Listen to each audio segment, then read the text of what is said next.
अस्सलामुअलैकुम दोस्तों, ताज़ा तरीन खबर आपको दे रहे हैं। खुशखबरी सुन लो, पूरे पाकिस्तान में अब ठंड पड़ने वाली है। इस्लामाबाद, रावलपिंडी, आज़ाद कश्मीर और डेरा गाजी खान, लिया, मुजफ्फरगढ़, राजनपुर, अलीपुर में, मुजफ्फरगढ़ में और ज़्यादा से ज़्यादा लाहौर, बहावलपुर में भी अब मौसम सर्द रहेगा। बारिश होगी पूरे पाकिस्तान में, अब सर्दी पड़ने वाली है पूरे पाकिस्तान में। आप दोस्तों से मेरी गुजारिश है, आप मेरे चैनल को सब्सक्राइब कर लो।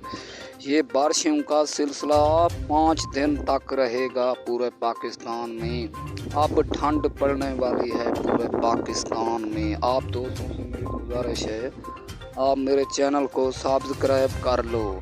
पूरे पाकिस्तान में सर्दी होगी, अब ठंड होगी पूरे पाकिस्तान में। खुश खबर।